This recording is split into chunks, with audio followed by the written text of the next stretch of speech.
Hello students, in our previous lecture we have calculated electric field at an axial point of an electric dipole. In this lecture we will calculate electric field at an equatorial point of an electric dipole. Now we very well know that what is an equatorial point? Equatorial point is that point which lies on the perpendicular bisector of the dipole axis.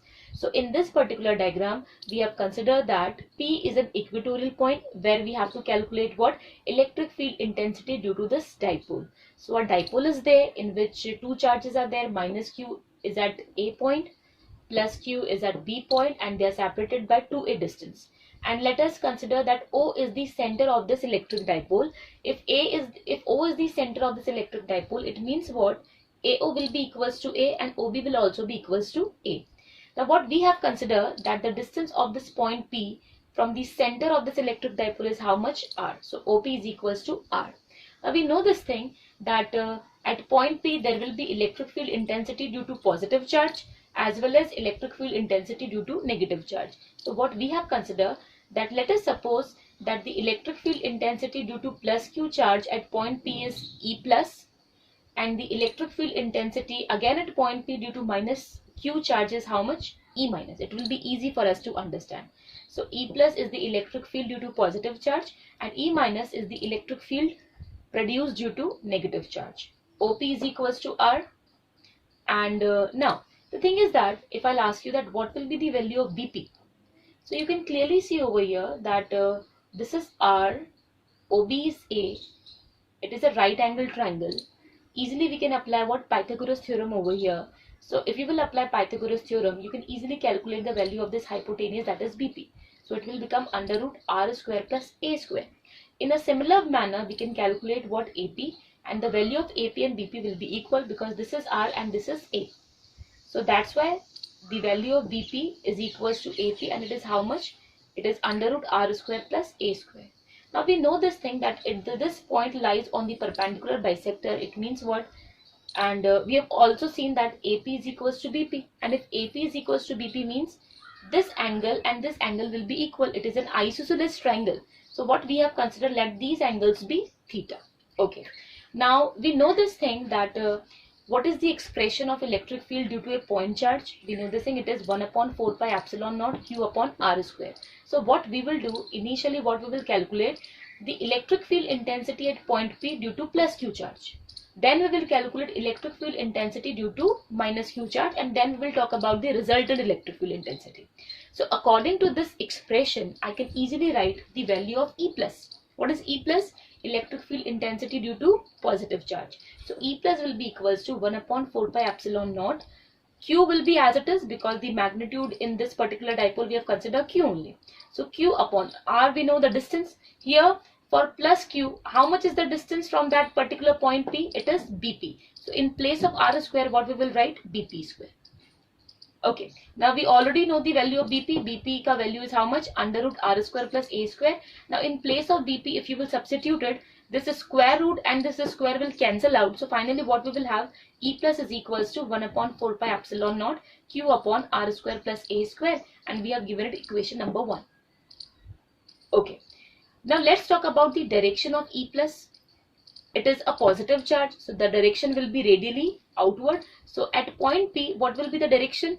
It will be in this direction. So E plus will point towards this direction because it is a positive charge, so it will move away from this charge. So that's why the direction of E plus is in this direction.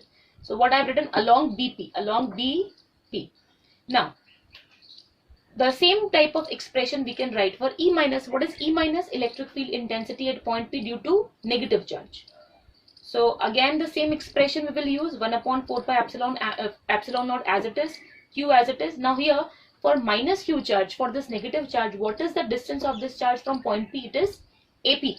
So here R square will be replaced by what? AP square. Now already we know the value of AP. AP is this much. So when you will substitute it, this square root and this square will get cancelled. So finally you will have this E minus is equals to 1 upon 4 pi epsilon naught Q upon R square plus A square, and we have given it equation number 2. Now again we can talk about the direction of E minus. Since it is a negative charge, the direction of the electric field line will be radially inward, the direction will be towards the charge. So at point P, what will be the direction of the electric field line due to negative charge? It will be towards the charge. So we can say that along PA. So that's why we have written here along P. Now from equation number 1, from equation number 2, you can clearly see that the magnitude of E plus and the magnitude of E minus, they are same. So that's why what we have written over here from equation number 1, from equation number 2, E plus is equals to E minus, that it is how much? 1 upon 4 pi epsilon naught Q upon R square plus A square.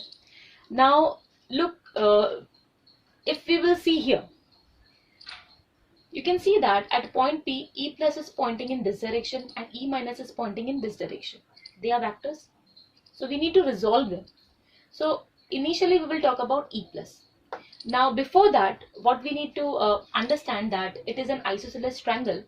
If at point P, if I will draw a line parallel to AB, a line parallel to AB.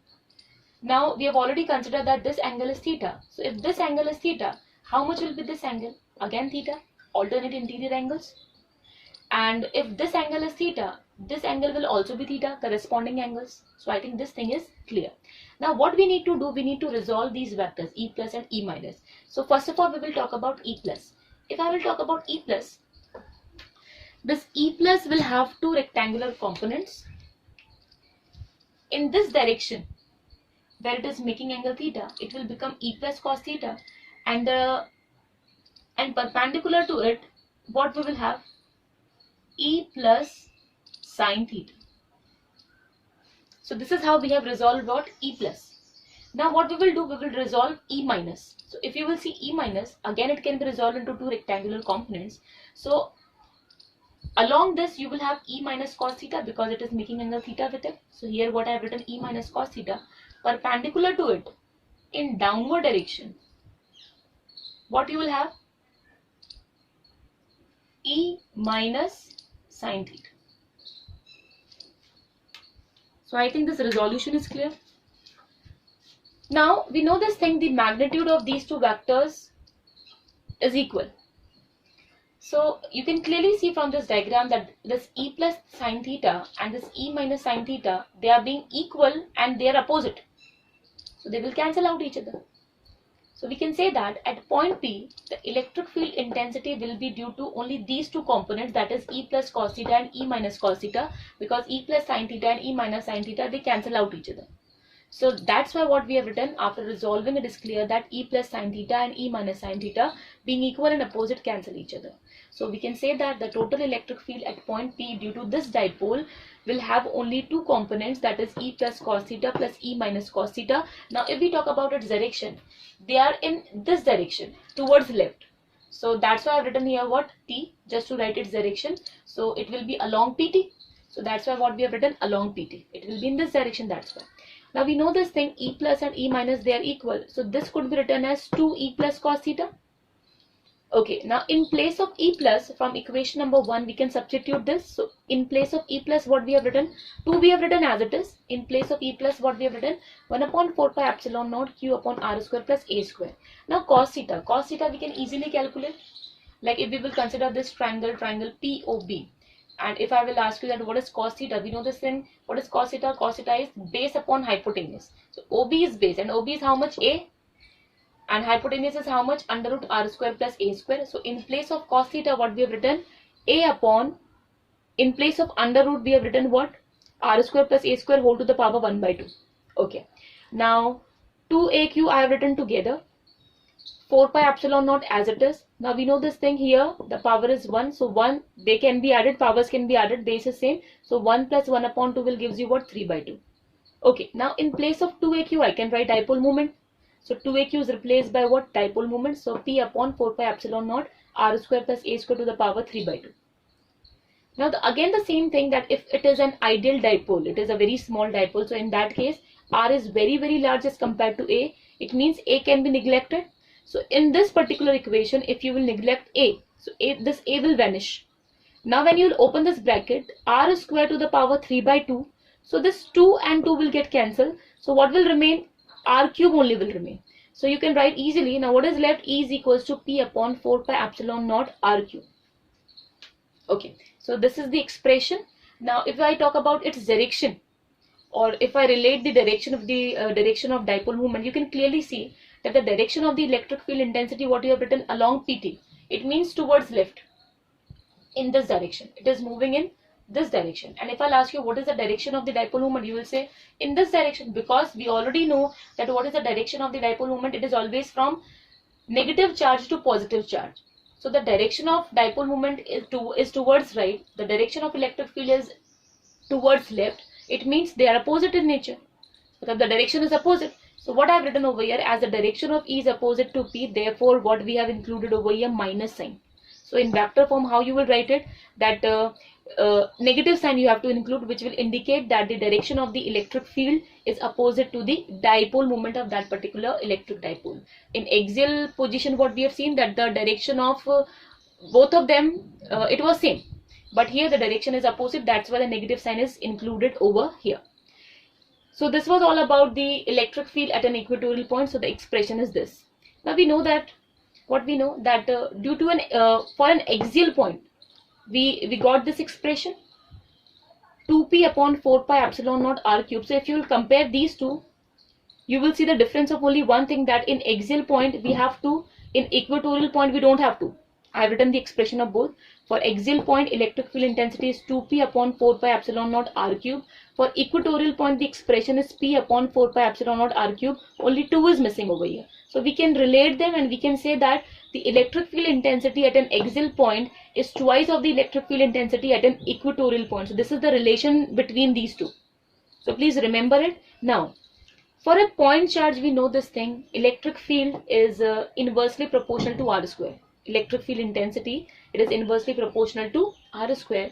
But we have done two derivation for an electric dipole, and in both the derivation what we have seen, that in denominator what we are getting, here also we are getting r cube for an axial point, and for an equatorial point as well what we are getting r cube. So we can say that for an electric dipole, E is inversely proportional to r cube. So what does that mean? For a point charge, it is inversely proportional to r square. For dipole, it is inversely proportional to r cube. Now, inverse relation, we know that if r increases, this E decreases. At a larger distance, what does it indicate? That the electric field intensity for a dipole will fall more rapidly as compared to the electric field due to a point charge, because electric field intensity due to dipole is inversely proportional to the cube of the distance.